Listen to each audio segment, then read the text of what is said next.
On this episode, I have Mike Dahl. He is the head of data and analytics at Udacity. He has a very interesting career. We'll talk about his journey, how he pivoted into the industry, and as well as some of the challenges he's seeing at Udacity. Previously, he's spent time at Lightening and Upwork in a variety of management roles. Hey, Mike, thanks for being on. Thank you very much for having me. Excited to be here. Absolutely. So I know I alluded to a non-traditional path. I know a lot of our listeners ask about how do you make a pivot into the industry and some of the challenges of what has to be done.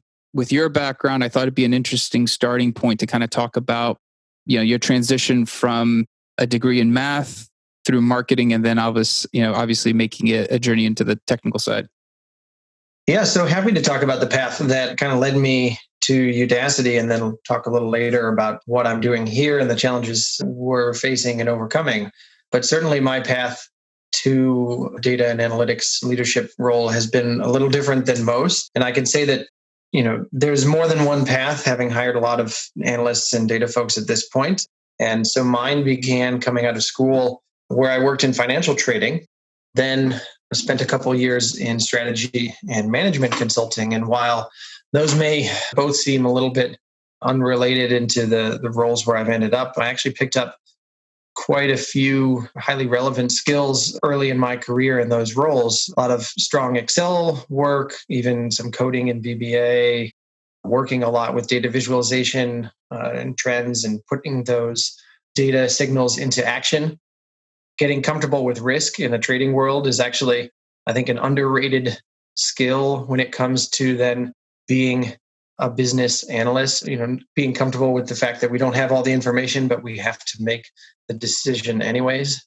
Consulting added a lot of data cleansing, business modeling, and just great exposure across business. And what I've found since moving into data and analytics is if I were to break down a lot of people's paths into two kind of primary buckets, I found there's people who come straight from hard data skills and are trying to get more into the business leadership side of things. And I followed the other path, which was bringing a lot of business skills and picking up more of the quantitative and hard data skills once I moved into analytics. So coming out of consulting, I moved into marketing at LendingTree, where again I picked up some relevant skills working with A/B testing, working with data tracking.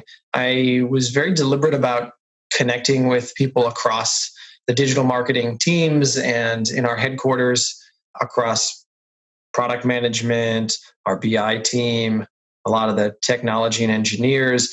It was something that sort of came naturally to me, being just kind of curious to go learn about those functions, but it really also paid off when eventually at LendingTree I transitioned into the analytics team. And I think that was an opportunity that was open to me internally that I might not have been there externally, and able to leverage my business acumen and my familiarity with LendingTree's business and our goals and our data, and apply them more directly in the analytics space in supporting the other business functions.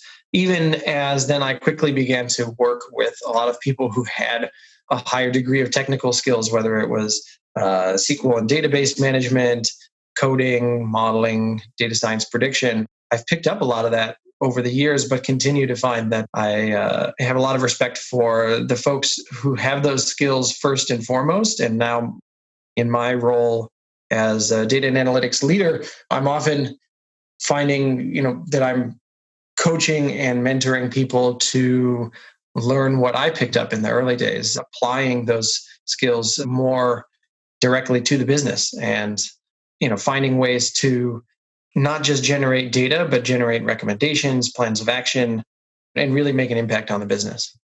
So when you mention the two paths, you either come into the industry with the technology background or you have the business acumen. Ideally, to move forward, you need to combine both to be a well-rounded resource in the data analytics space. For you particularly, when it came to picking up the technical skill set, how did you approach going to solve that? Is it just naturally in your job they asked you to do it? Did you have to go train on your own? What was the actual, I guess, uptake to pick up the hard skills? It was a combination of some deliberate training and a lot of on the job picking it up and a lot of humility, being willing to actually go to people who I was their boss and I would be asking them to help me solve a technical challenge or learn something new in SQL, and not, being scared of that moment and that encounter with someone, admitting that they had stronger skills than me and I was willing to learn. So I did a lot of that on the job. Things like data science. I was fortunate enough to go do like a couple day seminar training on machine learning modeling, and that really was highly valuable. And since moving to Udacity, like I'm trying to take advantage of our own nanodegree programs that are really geared towards teaching technical skills. And so there's a little bit of that taking advantage. But one of the choices that I faced as I was given leadership opportunities at Lending Tree was sort of whether to more deliberately choose to focus on those technical skills that you mentioned, or begin to add a third skill set, which is sort of leadership and management. And I chose the latter and actually did more specific, like reading books, attending some continuing education courses, seeking out training on the leadership and management component, and sort of accepting that I would never be as technically strong as some of the people I would hire, but that was no longer my role. Interesting. I guess looking back at it, I know you have a math degree, so obviously not some of the fundamental CS components. Did that help? Like, I'm just curious because I know some people graduate with a variety of different degrees in the industry and everyone has different paths, but did the actual math help, or was that just, not a factor for you? I would say it certainly helped. And even more so, well, I not necessarily more so, but I took a computer science course as an elective. I took some data theory, like computability courses. And what I think it really added up to as a technical skill set was just sort of problem solving and critical thinking. And actually, when I'm hiring analysts, I generally list that as the number one thing that I want to try to discover in the candidate is whether they have those skills, because you can learn to code SQL, you can be taught Python, you can, pick up a lot of these just tangible elements. But if you're not curious, if you're not structured in your thought process, if you're not able to take a business problem and break it down and figure out how to take many small disconnected pieces and put them together, which is sort of the fundamental skill set when I was studying math at University of Chicago. It's all theory based. So you're just doing proofs. You're just trying to take a little bit of knowledge that you have from here, there, and everywhere and piece it together in an unfamiliar way and come up with a solution. And I think that particular skill set has probably been the number one thing that I took away from that experience. Interesting. Yeah, so I guess that's just a follow-up to that. So a lot of hiring managers, when they're looking at the analytics space, it's becoming more of a, hybrid analytics / engineer, I guess, an analytics engineer. I've seen that title sometimes. Is the trend from what you're seeing in terms of hiring moving a little bit towards having those hard skills as an analytics person, or do you see it as the problem solving skill still is really where that is the value add to somebody coming into the industry? I think a certain level of quantitative skills is a bit sort of a table stakes. It's a given at this point that you have to be strong with SQL. You probably have some modeling or scripting skills, and or you are familiar with data architecture and so on, writing ETLs.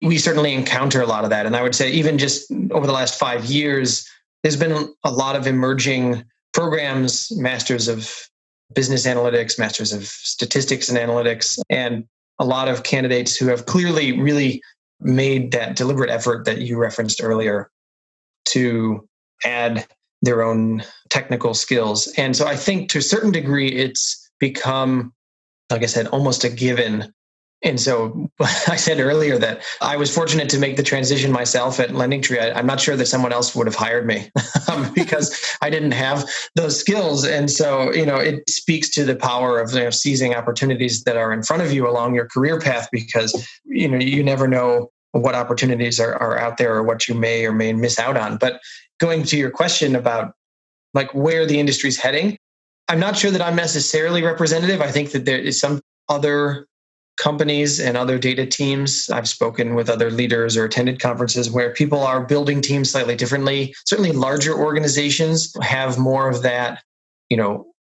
just dedicated technical skill set, and you're tackling those problems a little bit more isolated or more removed, let's say, from the business. But the type of program that I'm trying to build at Udacity, that I lived at LendingTree and Upwork and trying to recreate here, is much more plugged in and embedded with the business. And so it's not enough to just have that technical skill set. You have to be comfortable engaging with the business stakeholders directly and translating their requests into a real analytics framework, and getting kind of behind the question. I tell my analysts all the time to, don't just take a request at face value if you don't understand exactly what they're trying to get at and why the question is valuable, that they should engage in that dialogue and be willing to push back and get at the root of the problem. And then ultimately, when you produce an output, whether it's a deck or a dashboard or some piece of analysis, that it should be more than just handing off numbers. It should be providing real depth and recommendations and a path towards action for the business. And our stakeholders really appreciate that. And I think they're really looking for that.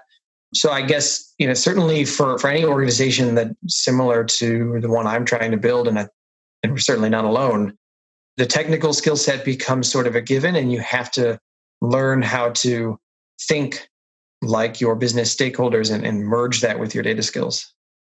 Awesome.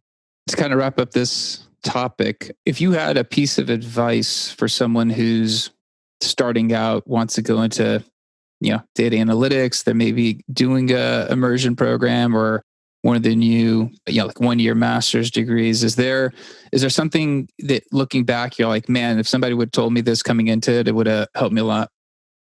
For myself personally, it would have been some of those hard skills that I mentioned, because I had to pick them up on the fly. And I look back and think, wow, if I'd known this, like been stronger in SQL or in Python, 6-7 years ago, I could have solved a lot of those problems that I ended up solving, but I would have solved them faster and more efficiently. But I think, speaking maybe to the people who are instead coming up through these programs, if you're coming through a boot camp or a master's program, or you're getting trained really in those hard skills, or you're taking a Udacity nano degree, then, my advice would be to really lean into curiosity and opportunity, that don't limit yourself to just that data world. I think what served me really well has been going out and building connections and understanding, sort of a mutual understanding with your business partners, that then you do that proactively so that later, when a real business challenge emerges, you have that sort of common language to go reconnect with somebody, whether it's in your data engineering group, in the sort of front end web dev engineers, whether it's your product managers, your marketing managers, your sales team. If you understand more of how they think, you can be a much more effective analyst when that kind of project arises. Awesome. I know we wanted to kind of transition to talking about what you're doing at Udacity. I know you're a little bit over 6 months joining the organization. And obviously you're joining with the pandemic hitting not too long after you start. And you definitely have some interesting challenges ahead. So I guess, in terms of what you're doing now and some of the challenges you're facing, I guess, managing new delivery features and then also maintaining what's already there. Maybe we can dive into that a little bit. Yeah, there's a lot to unpack in that question. Yeah. So let me start with just a little high-level summary of what my role is and what Udacity does, and kind of how I came into the role. So, I mean, Udacity, for those who aren't familiar, we are a online education platform. Our goal, our mission is to train the world's workforce. We have ambitious targets for trying to get to scale up our organization so that we feel like we can really make an impact on the skills gap that we've kind of been talking about. That there's people are trying to pick up these technical skills, but as far as the industry is concerned, there aren't enough of us who speak data or coding or AI, and Udacity is trying to help fill that gap. And it's really applicable in the current time frame. You mentioned COVID. Udacity's business, we're facing uncertainty and new challenges just like everybody else, but we're also doing, I think, certainly better than average. And that's because the nature of our product is kind of attuned to these times where we're able to offer something that is really valuable to people who face uncertainty about the future of their careers, and to companies who are trying to use this moment to pivot and align themselves for the future that requires a lot larger degree of technical skills, and also being comfortable working and educating remotely. As I'm sitting in my home and you're sitting in yours, and people around the world are having to learn this new dynamic of remote work. That's going to open up possibilities around the world for people who are in underprivileged situations, and Udacity feels like we're in a position to help set them up for success. So that's kind of quick intro on Udacity. My role, I came in late last year and took over the centralized data team here that includes our data engineering, data science, and just general business analytics efforts. And previously, that group of people had been decentralized and dispersed for a little while. And our new CEO, who joined a few months before I did, we have a shared history at LendingTree, and he wanted to sort of recreate that central analytics function and up-level the value that was coming out of that organization. And so that kind of created the role and the opportunity. And yeah, the biggest challenge in the first half year has been just organizing the group as sort of a newly formed central data team and setting up the kind of pillars that will put us on the path towards efficiency and success in the years to come, while at the same time having to meet a fairly insatiable demand from the business for data. I tell people that I'm recruiting for my team that some people are coming out of organizations where the data team fights for the impact of their business, or rather the impact of their analysis, to like turn their analysis into action. Here, our challenge is to keep up with the pace. And that's a really exciting challenge to have for a data professional. And it's a much better challenge. And so it makes the work dynamic and exciting. And I'm really kind of been enjoying the first 6 months and trying to, like I said, set us up for that long-term success while at the same time managing our business. Yeah. And I guess just to dive in deeper on one aspect there. So when you did start, and obviously you're seeing the transition, you guys are, in an interesting space, taking advantage of online education. It's exploding. It's great timing for you to be there as well. Like, how was that understanding of how the requirements are changing, or the new features that are being asked of you? Like, was that something that you were part of on a daily basis? Were those decisions being made, just outside of you, and you were realizing just because of this pace of the change? I was just kind of curious about that. You thinking the pace of the change related to the business? Yeah, the requirements that you guys were obviously looking to take advantage of, the product you have and how it could address the situation.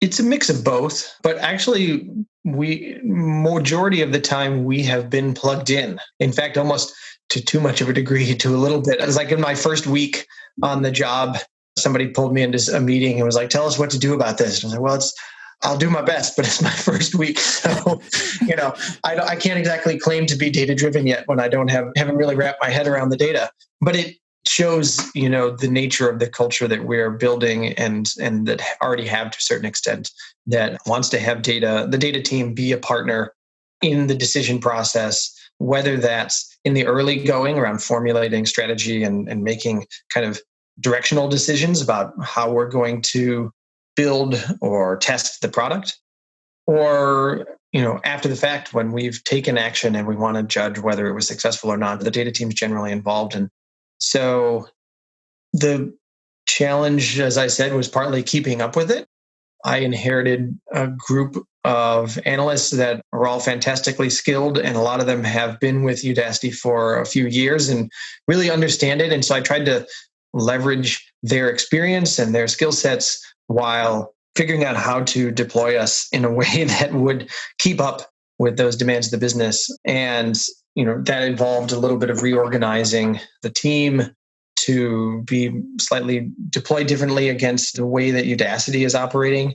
It also involved just working and coaching with them to kind of leverage some of those business-facing skills that I mentioned earlier. Absolutely. I was curious. So you'd started, you'd been in the office a few months. Obviously, you go remote, getting comfortable. And I know sometimes you have to push back. There's obviously requirements that you need to let somebody know that you might not be able to deliver, or expectations need to be set. How long until you're comfortable with that? Because obviously you're now remote. Some of the team building, some of the comfortability factor of being integrated in teams kind of goes away, since obviously you didn't have that extended in office face time. Like, did that impact you at all? Or were you able to operate and push back as needed, just because, obviously you've been in management for a while as well?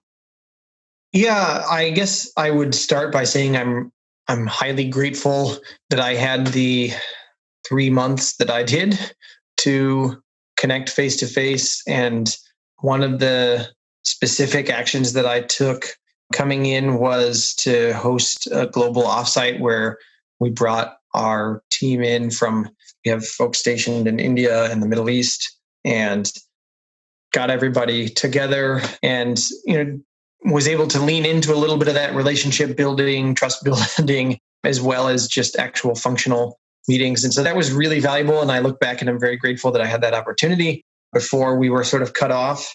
And I also made it a point coming into my role to cast a really wide net early. And I looked kind of at my job in the first month or two was to go connect with as many people as I could. And that was even outside of knowing that we might be working remotely. It's kind of my viewpoint that as the department lead coming in, I'm only as effective as the sort of strength of my relationships around the rest of the business. And so I made a point of connecting with every person that I possibly could. And so in that sense, I was able to build some relationships and establish some dialogues and trusts with folks ahead of time. But even in those early days, I would say, you mentioned pushing back, and I sort of took a mindset that I was going to be sort of unapologetic about what I thought was the right decision for the data team to do the things that would set us up for success, like establishing new processes, hosting that offsite, focusing on building the things that were really important, like our data engineering team is sort of reconstructing our underlying core source of truth data tables. And that means really leaning into that and maybe doing a little less of the ad hoc stuff. Similarly, for each of our business functions, our analysts face choices every day between requests that come in for data on XYZ, any number of questions, and in empowering them to say, no, I'm focusing on this really deeper analysis, or building this new sort of company-wide dashboard, and putting the effort into those things.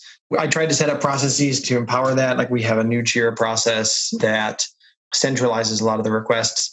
But I guess, as you said, when it comes to the core question of like being comfortable pushing back, I guess I developed that comfort a while ago. As you said, I've had a chance to be in a leadership position for a number of years, and that's just the nature of the data team. Being a central data team is you get requests from anywhere and everywhere all the time, and everyone has the impression that their request is the most important request. And so it's incumbent upon you to, in a professional way, push back and help be fair and consistent in a process that allows us to prioritize the right things. Exactly. I guess you mentioned prioritization of requirements. I know You made the analogy of, managing the new features and delivering on the old is similar to changing an engine while the car is still on. How did you, I guess, again, coming up to speed, you had a couple of months FaceTime, you're off now, working at home. How are you keeping track of the value? Obviously, I know you guys have a product backlog, things are a little disconnected, but how are you actually keeping track of how to deliver value between those two new and old feature sets that you were alluding to?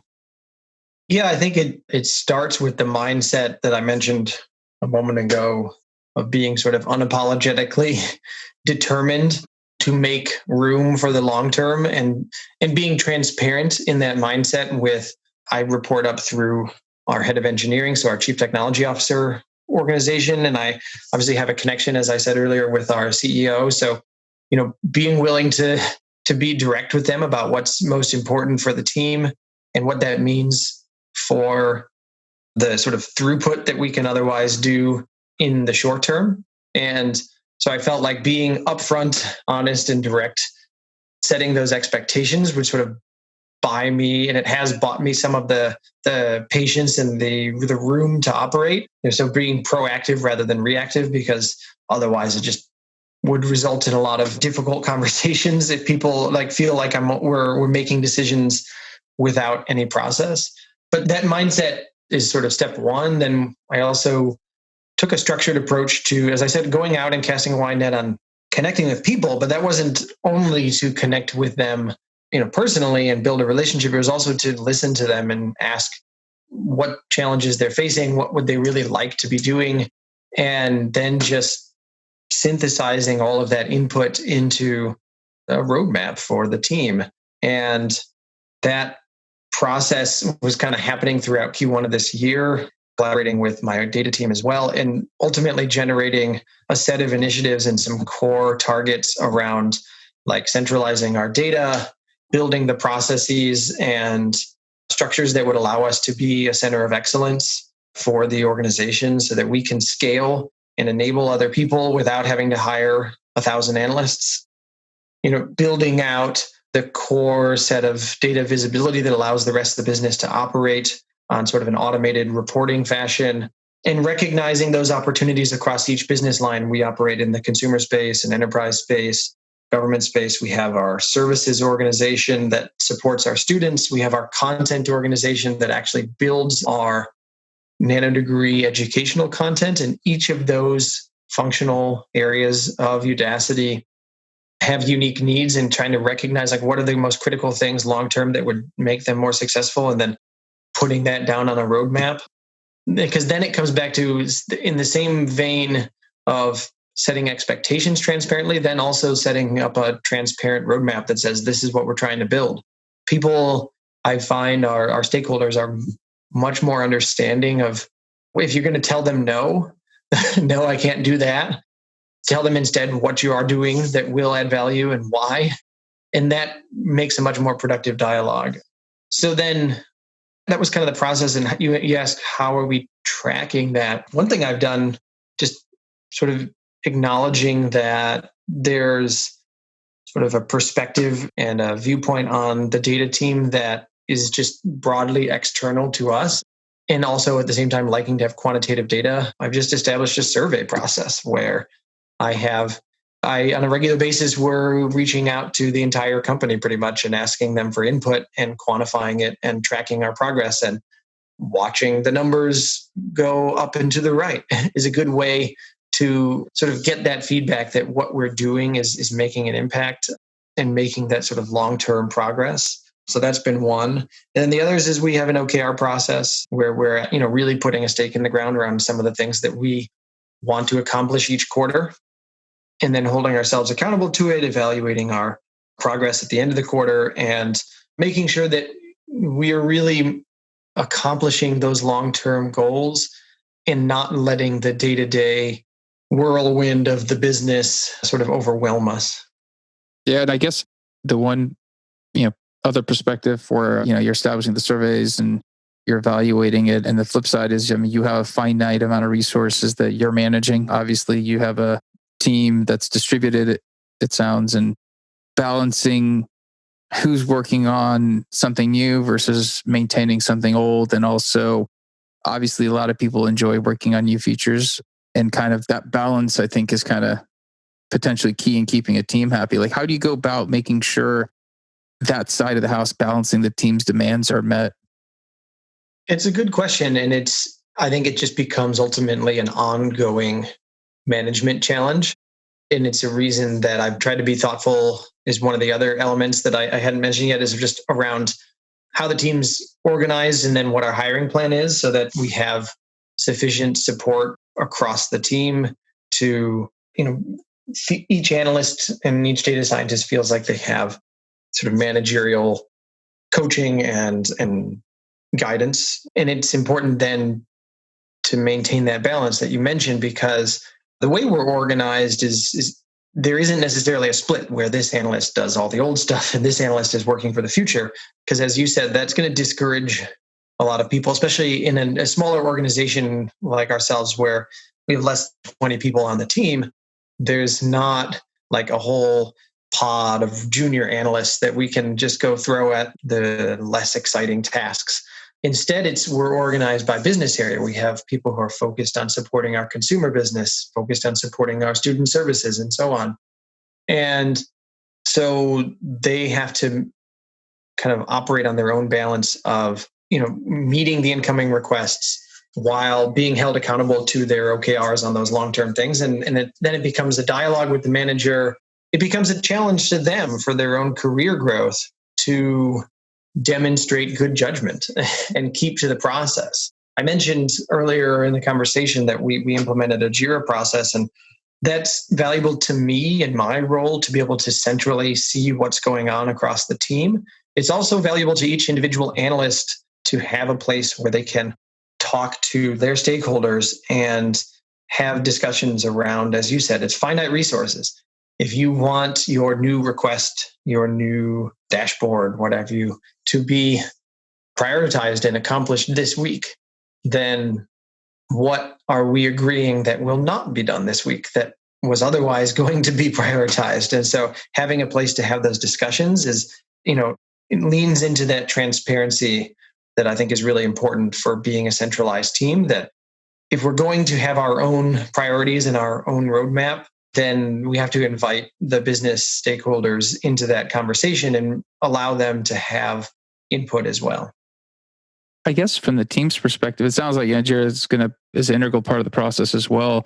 When it comes to interacting with stakeholders, like, what's the process of making those decisions? Like, are they empowered to make the decision? Is it, hey, let's talk about those decisions and then prioritize? I guess, how are those decisions handled within the individuals of the team, bubbling up to you potentially? It does vary a little bit by the seniority of the analyst. Like, one of those long-term things that I mentioned earlier, like I came in and built up a career matrix for my team so that they can reference, like, where are they at in their level and how do they get to the next level. And I think that sets us up for long-term success, because it helps everybody currently on the team and who joins to kind of like feel comfortable and have clarity and have a path. And I mentioned that because then, the expectations around like managing priorities and stakeholders is actually like explicitly spelled out in that matrix. And so if you're a more junior analyst, you probably do have your manager involved most of the time. And if you're much more senior, then I absolutely want to empower the analysts to be making their own decisions. And in fact, that's the expectation that is set, that you should be exercising good enough judgment to have earned your senior status. And then it becomes sort of like an inverted dialogue with your manager, where you're saying, these are the decisions that I've made, just letting you know. And there's an opportunity to then have perhaps if there's a disagreement then, but it's more of asking for forgiveness than permission, and sort of making that switch as you grow in your career. And I think giving the analysts that opportunity, we started off the conversation with, kind of thinking about people who are wanting to get into the space and grow. Exercising judgment is definitely a skill that is more highly valued the higher you go. And so you have to develop it. And giving the analysts the opportunity to do it is one of the ways that they kind of maintain that interest. They feel like they have a growth opportunity. Very true. Just a side question, because I know you mentioned you're reporting to the CTO at Udacity. I guess at Lending Tree, were you similarly reporting to the CTO, or is it different structure?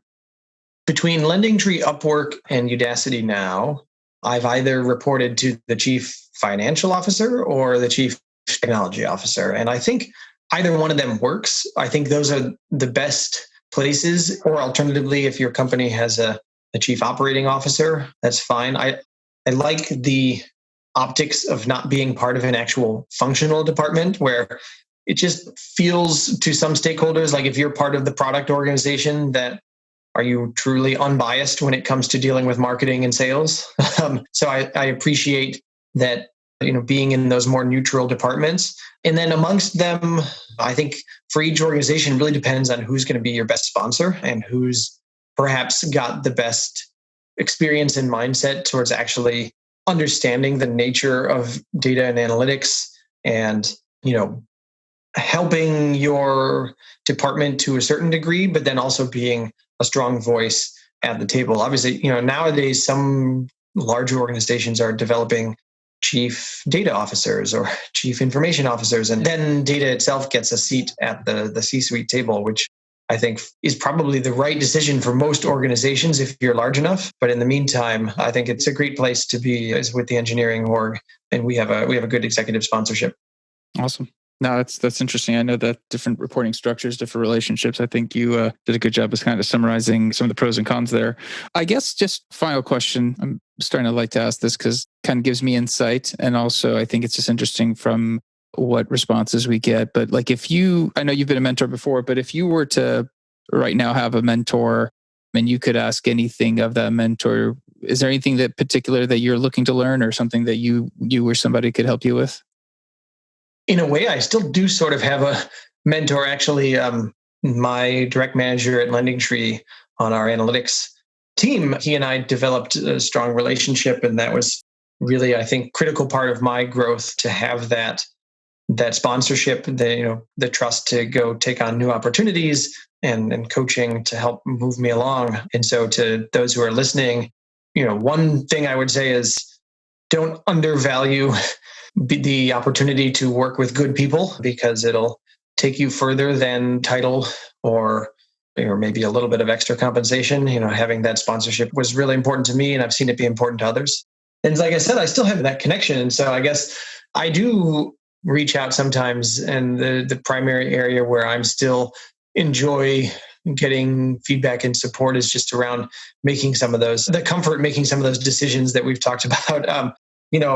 When you come in as the head of data and you're making these, being determined to do the long-term things and having to push back and have a strong point of view around what's the right decision, it's good to sometimes have a little bit of a second opinion or someone who will validate your decisions or perhaps run an idea past. And so those are the moments where I do occasionally reach out, or if I don't, I wish that I had someone to walk into their office and talk to them about it. Is just sort of discussing the choices that you have to make, and having that sounding board is important because it's not always clear what the right decision is. And yet, like I said up front, that trading made me comfortable with risk. And so I continue to have to take risks to this day and live with the choices and hopefully learn from them as well. Awesome, man. I think that's fantastic advice. I appreciate you spending the time and being on. If somebody would like to reach out with a follow-up question, what's the best way to reach out to you? My LinkedIn, you'll find me, Mike Doll, Doll, on LinkedIn. I'm pretty responsive to connection requests and messages. And so I'm happy to always make new connections in the business or analytics world and pay it forward a bit. Like I said, I've had great sponsorship and opportunities. And so if I can do that for some people and pay it forward, I'm happy to. Absolutely. Appreciate it. Thanks for being on. Everyone out there listening, I appreciate you giving us any feedback on this podcast. Reach out to Mike with any questions, any follow-ups. Please leave a review for us on whatever platform you're listening to this podcast on, and hopefully we'll catch you on the next one. Thanks.